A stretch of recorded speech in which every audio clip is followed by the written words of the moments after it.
quero falar com vocês sobre competência, sobre sermos competentes, sobre termos competência.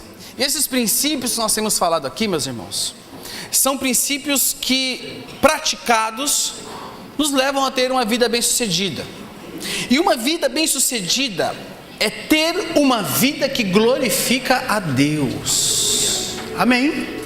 Quando você tem uma vida bem-sucedida, a sua vida ela glorifica a Deus. Além de você ser bem-sucedido, o Senhor está sendo glorificado através da sua vida. E nós vamos falar sobre competência. Abra sua Bíblia comigo em 2 Coríntios. 2 Coríntios capítulo 3. Nós vamos ler do verso 1 ao verso 5.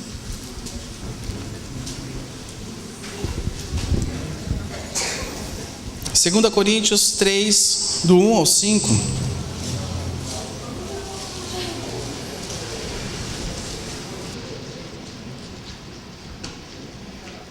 Segunda Coríntios 3, do 1 ao 5.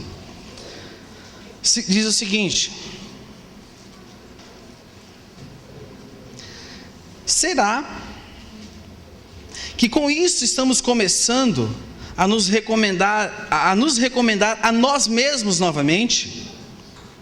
Será que precisamos, como alguns, de cartas de recomendação para vocês, ou da parte de vocês? Olha o que diz: vocês mesmos são a carta escrita em nosso coração, conhecida e lida por quem? Fala aí. Por todos. Vocês demonstram que são uma carta de Cristo, resultado do nosso ministério, escrita não com tinta, mas com o Espírito do Deus vivo, não em tábuas de pedra, mas em tábuas de corações humanos. Tal é a confiança que temos diante de Deus, por meio de Cristo. Não que possamos reivindicar qualquer coisa com base em nossos próprios méritos, mas a nossa capacidade vem de quem? Repita assim comigo: a minha capacidade vem de Deus. Fale para quem está do seu lado: a sua capacidade vem de Deus. Amém? Tudo aquilo que você sabe fazer, que você julga que você faz com maestria, esta capacidade vem de Deus. Você não tem nada, eu não tenho nada, mas tudo aquilo que nós fazemos, a nossa capacidade vem de Deus. E meus irmãos, quando nós entendemos que a nossa capacidade vem de Deus, quando nós entendemos que a nossa capacitação não está naquilo que eu sei fazer, naquilo que eu estudei, mas que ela vem de Deus, nós começamos a praticar, a viver a nossa vida com competência. E competência significa ter aptidão, é ser apto. A competência na sua vida profissional é você ser apto a fazer aquilo que você faz. Competência de ser pai é ter aptidão de ser pai, aptidão de ser mãe, aptidão de ser um filho que honre a Deus e aos seus pais, aptidão de um esposo que honre a sua esposa e a Deus, aptidão de ser discípulo. Aqui no contexto do apóstolo Paulo, ele fala para aqueles irmãos e mostra para eles que eles tinham aptidão, que eles tinham competência. Nós temos aptidão e competência de sermos discípulos de Jesus. Muitas vezes não o somos porque não queremos, muitas vezes não praticamos porque não queremos, mas nós temos aptidão. Sobre nós está o Espírito de Deus, que nos capacita a todas as coisas. E nessa manhã eu quero falar com vocês sobre competência. Competência em fazer as coisas de forma eficaz.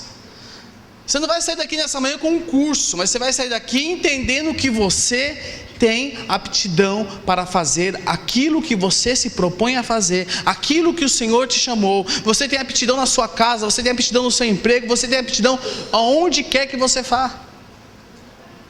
Por que muitas vezes uns se destacam mais que outros? Porque entendem que têm aptidão para fazer aquilo, ao invés de ficar reclamando. Reclamam.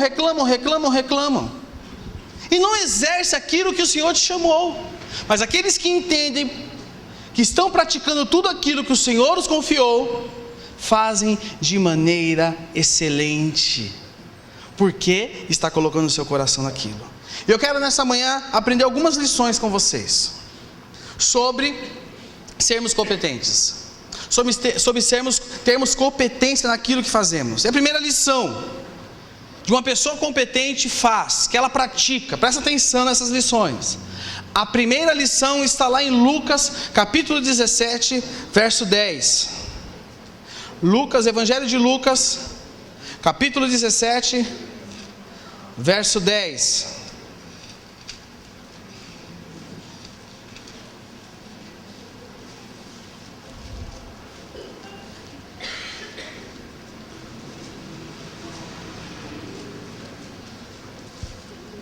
Olha o que diz. Lucas 17, 10. Diz o seguinte: assim também vocês, quando tiverem feito tudo o que lhes for ordenado, devem dizer: somos servos muito inúteis, apenas cumprimos o nosso dever. Vamos ler de novo isso aqui, olha só que interessante isso aqui, né? Muitas vezes a gente acha que quando a gente fez tudo o que a gente tinha que fazer, tá bom demais, né? Não, eu fiz tudo que tinha que fazer. Mas olha o que a palavra nos diz: assim também vocês, quando tiverem feito tudo o que lhes for ordenado, devem dizer: somos servos inúteis, apenas cumprimos o nosso dever. Que coisa louca! Eu fiz tudo o que me foi ordenado. A palavra de Deus tem o poder de trazer confusão na nossa cabeça, mas o Espírito Santo tem o poder de nos convencer que aquela confusão é o melhor caminho que nós temos a percorrer. Meus irmãos, a primeira lição que a palavra aqui nos ensina: nós sempre fazer mais do que é esperado de nós. Faça sempre mais do que é esperado. Faça sempre mais do que é esperado. Eu conversava no começo do culto com o seu Ezequiel, e ele falava da experiência profissional dele, em que ele, nessa Ezequiel, trabalhava numa empresa, saiu de uma empresa para ganhar menos, foi para uma empresa, e ali ele executava a função dele, mais algumas coisas ainda. E através disso, ele continuava com a mesma função, mas fazendo mais, sem reclamar. E aconteceu que o Senhor o honrou, por quê? Porque ele fazia mais do que lhe era esperado. Agora, uma pergunta que eu faço a você: você costuma fazer mais do que é esperado de você? Se a sua esposa pede para você lavar a louça, você lava só a louça, você não enxuga, porque ela pediu só para eu lavar a louça. Ela mandou, né? Porque ela não pede, ela manda, né, irmãos? Ela manda. A minha esposa mandou eu lavar a louça, só lavei a louça e pus para escorrer. Ela não falou que era para lavar. Ou quando lava já é milagre. É Deus operando, né, Edivaldo? É Deus manifestando o seu poder e a sua glória. Você até coloca o joelho no chão e fala: obrigado, Jesus. Um dia eu lavei a louça em casa, porque eu não tenho um hábito, né? Eu faço outras coisas, mas não tenho de lavar a louça. Um dia, 21 anos de casado. Aí minha filha olhou e falou assim: tá acontecendo alguma coisa, mãe, aqui em casa? Tinha invertido os papéis. Vocês inverteram os papéis? Era um filme que ela viu, né? Irmão, você faz mais do que é esperado de você? Qual a sua... muitas vezes nós reclamamos: porque é onde eu trabalho, é sempre a mesma coisa, não tem homem. Mas você faz mais do que lhe é esperado? Não sou bobo, vão explorar eu? Quem te recompensa? São os homens ou é Deus? Uma vida bem-sucedida é uma vida que glorifica a Deus. As pessoas olham para você, você é uma carta viva, o apóstolo Paulo fala. Você é uma carta viva. Antigamente, quando você recebeu uma carta de um familiar seu muito longe, que ele tinha enviado há 15 dias antes, hoje chega em segundos. Você manda um e-mail, um WhatsApp, você fala com a pessoa via vídeo. Chegava a carta, você a lia, você conseguia imaginar o estado da pessoa. Carta viva. O que estamos lendo através da sua vida, o que as pessoas leem através de você, o que é lido através da sua vida. O entendimento cristão deve ser, sabe qual deve ser o entendimento meu e seu? Como servos de Deus, como cartas vivas do Senhor, eu não vou fazer só o que é esperado de mim, eu vou além. Se te pedirem para caminhar 1 milha, caminhe quantas? Não faça somente o que esperam de você. Você precisa aprender a surpreender. Você precisa aprender a ir além do que lhe é pedido. Você precisa aprender que você não tem somente que fazer aquilo que é o seu dever, mas você tem que ser um diferencial, porque você é uma carta viva de Deus, carta viva de Cristo. Você expressa Cristo. Quando eu olho para você, não tenho que enxergar você, eu tenho que enxergar Cristo. Quando o seu patrão te olhar, não tem que chegar você, tem que enxergar Cristo. Quando o seu esposo, olhar para você, os seus filhos, não tem que enxergar você, tem que enxergar a Cristo. Então, primeira lição: fazer mais do que esperado.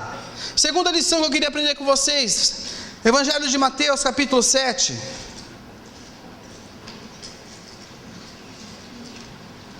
Mateus 7, verso 12.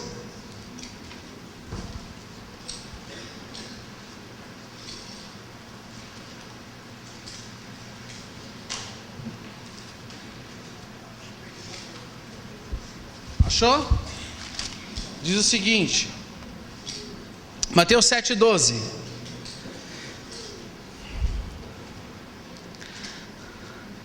Assim, em tudo, faça aos outros o que vocês querem que eles lhe façam, pois esta é a lei e o profeta. Segunda lição de uma pessoa competente. Sabe qual é a segunda lição? É a sensibilidade. Não sensibilidade a ponto de chorar com qualquer coisa. Assisti um filme bonito, chorei. Ouvi uma música bonita, chorei. Mas sensibilidade com relação ao próximo, com relação a outras pessoas, em relação ao meu irmão. Pergunta: você trata as pessoas como você gostaria de ser tratado? Você trata as pessoas como você gostaria de ser tratado? Sabe, meus irmãos, para nós entendermos isso, nós temos que pensar com a cabeça das pessoas e não com os olhos dela. Nós precisamos entender este princípio de tratarmos o próximo como eu gostaria de ser tratado. Pergunta: como você trata a sua esposa? Como você trata o seu esposo? Como você trata os seus filhos?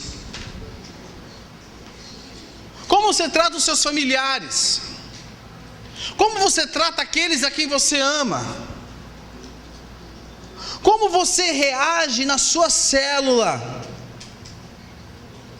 Você tem sensibilidade com os irmãos que frequentam a sua célula? Não precisa ser dirigente. Eu não preciso ser dirigente de célula para ter sensibilidade com os irmãos que frequentam a minha célula. Você tem sensibilidade com as pessoas que frequentam a sua célula, as necessidades dela, aquilo que elas precisam, aquilo que são as necessidades pessoais dela, com aquilo que elas pedem de oração? Ou será que ela pede oração lá, você fala: vamos orar, orei, acabou, chega?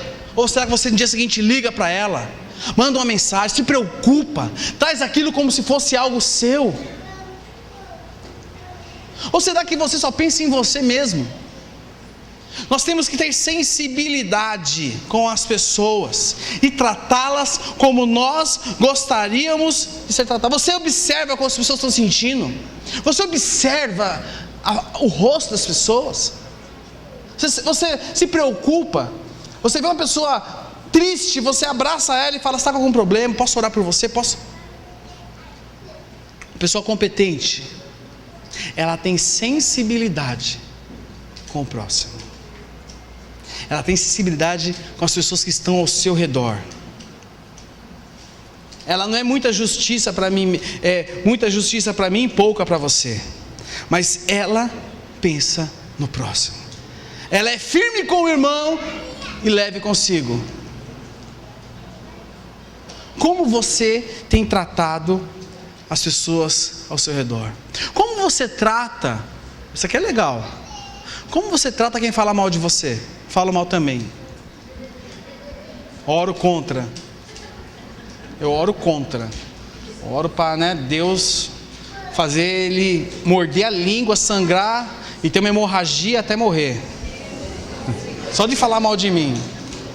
Como você trata? Irmãos, o maior exemplo que nós temos foi na Santa Ceia.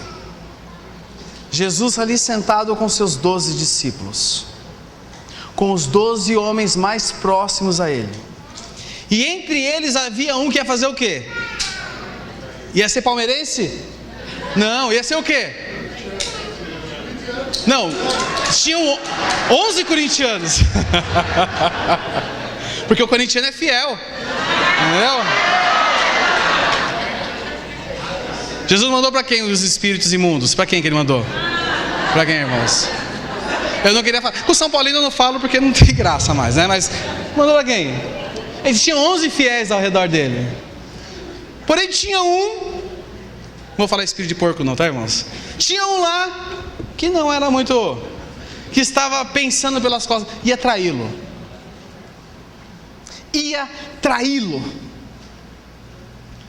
Jesus sabia. Ele sabia que um rapazinho chamado Judas Iscariotes planejava pelas costas dele. Já estava tudo armado. O que Jesus falou? Pedrão, junta os 11 aí, dá um couro em Judas.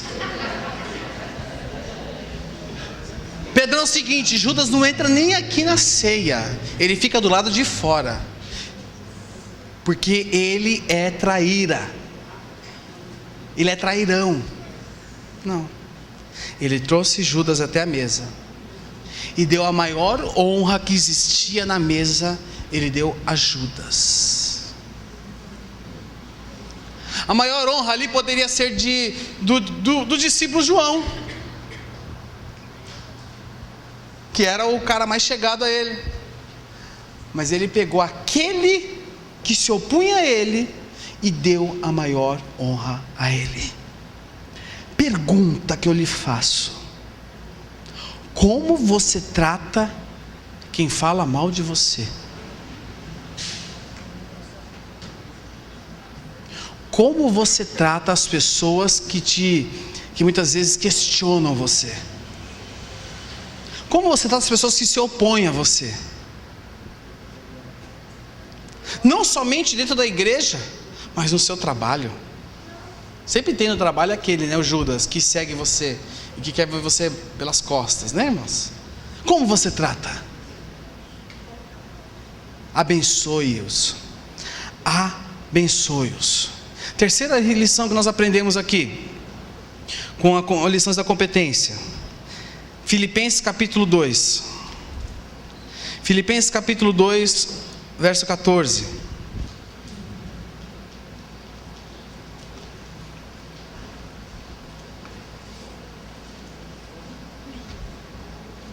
Olha o que diz.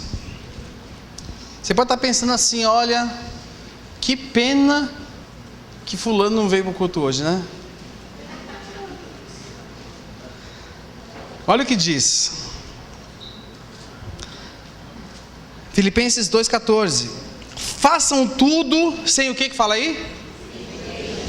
E sem? façam tudo sem queixas nem discussões. Terceira lição: pare de reclamar. Pare de ser goteira. Sabe a goteira que fica tec, tec, tec? Aí você vai lá, você coloca um pano, daqui a pouco, né? Tec. Sabe? Pare de reclamar. Reclamação, presta atenção, se torna um hábito na vida das pessoas. Uma pessoa que reclama, isso se torna hábito na vida dela. Nada para ela está bom, nada para ela está ok. O tempo hoje não está sol, eu queria sol. Aí quando está sol, eu não queria sol, eu queria frio. E quando está frio, eu não queria frio, eu queria chuva. Virou o horário hoje, eu prefiro o horário de verão. E quando virou, eu prefiro o horário normal. Pare de reclamar. Quem reclama muito afasta as pessoas. Você gosta de ficar perto da pessoa que reclama de tudo? Você gosta? Misericórdia, eu não gosto. Reclamar, ser reclamão afasta as pessoas.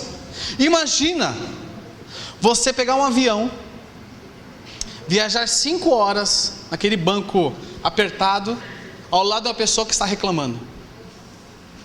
E você coloca o fone de ouvido e fala: peraí, tira aqui, eu queria falar um negócio pra você. Não faça isso não. Imagina, mas eu estou com sono, vou dormir. Espera aí, não dorme ainda não, quero falar. Imagina você 5 horas viajando ao lado de uma pessoa que reclama de tudo. E muitas vezes você pode ser essa pessoa. Na sua casa você reclama de tudo. Você reclama de tudo. Tudo está ruim, tudo está mal. Nós precisamos parar de reclamar. Precisamos parar de arrumar briguinha por qualquer coisa, encrenqueiro. Tem gente que tem o dom de colocar fogo em tudo. Tem irmãos que têm o dom de ser incendiários. Se coloca fogo em tudo, tudo é briga, tudo é motivo de discussão. Porque esse é o meu temperamento. Esse é o meu jeito. Irmãos, eu creio no temperamento transformado pelo Espírito Santo. Mas que eu sou colérico. O colérico também tem o seu temperamento transformado pelo Espírito Santo. Eu sou sanguíneo. O sanguíneo também tem o temperamento. Todos têm o seu temperamento. Sabe por quê, meus irmãos? Nós temos os nossos temperamentos controlados pelo Espírito, e em nós está a imagem e semelhança do Deus vivo. O caráter de Cristo está sendo formado em você. Então para com esse negócio que não dá. Dá sim. Quantas vezes você já tentou parar de ser assim? Nunca. Tenta. Mas quando toma TPM, sai de baixo. Ora. Ore. Coloque a sua vida diante de Deus. Coloque a sua vida diante de Deus. Quem muito reclama, quem é briguento, não faz nada correto. Seja uma pessoa doce. Jesus era uma pessoa doce, agradável. Todos queriam estar perto dele. E é isso que foi reservado para você. Quarta lição. Vá até Colossenses. Um livro depois aí de Filipenses. Você está em Filipenses. É bom a gente usar a Bíblia de papel, que a gente não sabe achar, né, irmãos? Porque você fica no dedinho no celular, aí você pega a Bíblia de papel, você fica com o dedo nela assim, cadê? Aí a página sai, né, irmãos? É bom usar de papel. Colossenses 3:23.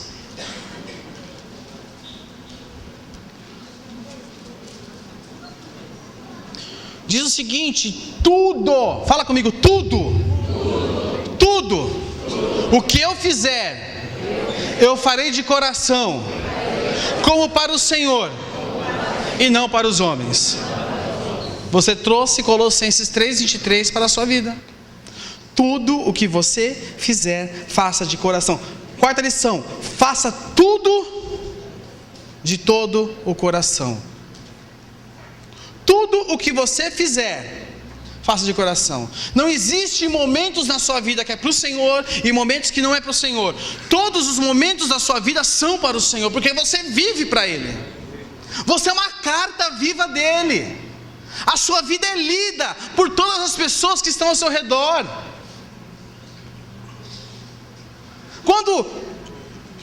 Eu não vou entrar nesse assunto aqui agora, senão vou desviar do assunto. Mas, sabe, irmãos, Eu vou falar só um pouquinho.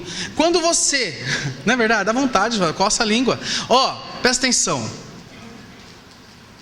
Quando existe uma roda daqueles amigos da empresa, falam um monte de besteira, e você chega, eles te vê como parte dela? Ou eles te vê como diferente? Isso é um bom termômetro. Isso é um bom termômetro. Toda a nossa vida é para o Senhor. Não existe momentos do Senhor e momentos que não são do Senhor. Tudo o que você faz, tudo tem que glorificar a Deus. Uma pessoa que tem uma vida bem-sucedida é uma pessoa que glorifica a Deus. Não desonra ao Senhor com as suas atitudes. Presta atenção, irmãos, eu já vi muita gente boa,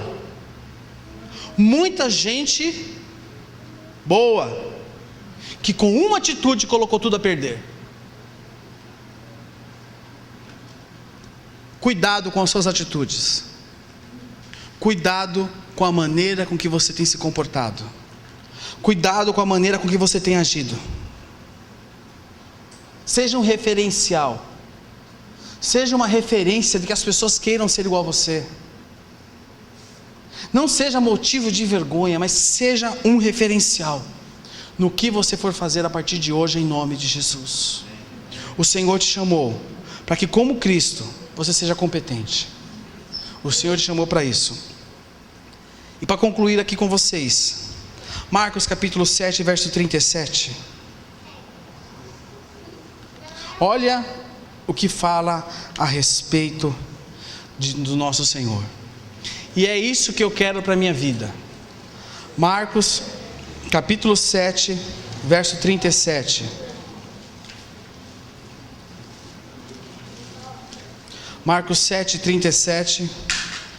Achou aí? Eu ainda não.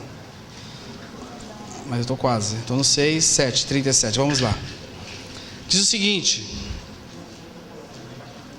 o povo, olha, vamos ler com muita atenção. Fala o seguinte: o povo ficava simplesmente o quê? E diziam o quê? Mais uma vez, o povo ficava simplesmente maravilhado e dizia: ele faz tudo muito bem. E concluindo o versículo, faz até o surdo ouvir e o mudo falar. Presta atenção. O povo ficava simplesmente maravilhado e dizia: ele faz tudo muito bem, faz até. Não fala que o povo ficava maravilhado porque ele curava muito bem. Não fala que o povo ficava maravilhado porque porque ele curava todo mundo. Não, fala: o povo ficava maravilhado porque ele fazia tudo muito bem, até surdo ouvir e mudo falar.